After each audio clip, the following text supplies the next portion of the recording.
So this morning I saw a really interesting video about neurodiversity from NowThis, and I just wanted to make a response video. And in particular, I wanted to make a response video to the comments because I found that the argument that the woman was making to be quite poignant, and I found that the comments missed a lot of what she was saying, so I wanted to help redirect the conversation to make sure that the point got across. So for those of you who haven't seen it, I'm linking the video in the description box below. But basically, here's the crux of the argument. The description says, "It's time that we stop thinking about conditions like ADHD and autism as disabilities and recognize them as valuable pieces of humanity's neurodiversity." So what I found interesting is that she's making an evolutionary argument, which is that these disorders as we know them were actually selected for by evolution because of the positive traits that they confer. And of course, they're known as disorders for a reason. For example, I have ADHD and I've had to deal with a lot of the struggles. For example, a very, very short-term memory and other things that come with that. So disorders manifest themselves differently in each person, but what I've noticed is that I have had beneficial traits from having ADHD, such as the ability to focus for very, very long periods of time when I really, really love a subject, and usually way more than people who don't have ADHD. So every form of existing has its pros and its cons, and it's always important to think about the context. If our society changed so that people with ADHD were the favored ones, then the people without ADHD would be the disordered ones. So context is really important to think about. What I found really interesting was in the comments section, a lot of people were talking about how we shouldn't be normalizing ADHD and autism because they are disorders. And people were talking a lot about their experiences with the traumas that came with having ADHD and autism, or people who raised children with them talking about how difficult their experiences were.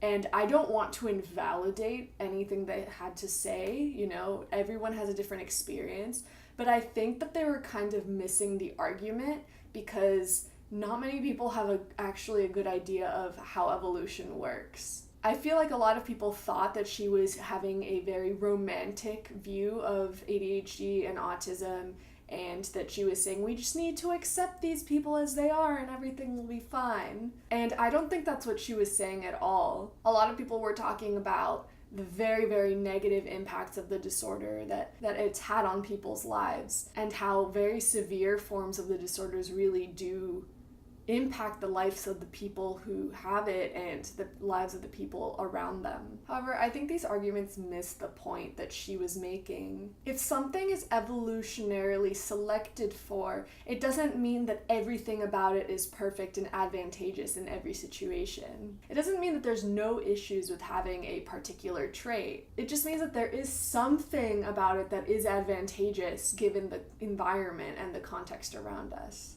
It also doesn't mean that every time the trait is expressed, that it is expressed the same way and will be the same degree of advantageous for everyone. This is especially true of neurodiverse traits, where it's not just one gene. You have a lot of genes involved, and of course the environment influences things. So because things manifest themselves differently, it's not going to be the same degree of advantageous for everyone in society. I'd also like to focus on the use of the word normal to describe people who don't have these disorders. People talk about normal as this baseline, and people making these arguments were weighing the pros and the cons based on whatever normal really means, but they weren't looking at normal in a three-dimensional manner. There are pros and cons to being normal as well. Again, all relative to the environment around us. For example, we talk about ADHD as, attention deficit and having trouble focusing, especially on things that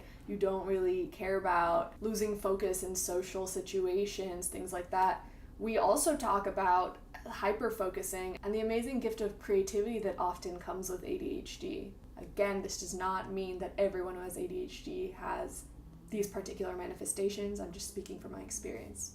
And when we compare to normal, we're like, oh, these things are positive about ADHD and these things are negative about ADHD. But how about we reverse that, right? So if I were to treat ADHD as the baseline normal, a pro of being normal compared to the baseline of ADHD is you're able to focus on more general things and get through things even if you don't really like them. But a negative is that you really can't focus for that long, even if you do like something, you know? So it really is all about the relative language that we're using and talking about. And again, I do not play for a romantic view of how great having ADHD and autism is, because there's a lot of pain that comes with these experiences. I just wanted to refocus the argument to the evolutionary argument, which is just basically the idea that there are positive traits associated with these.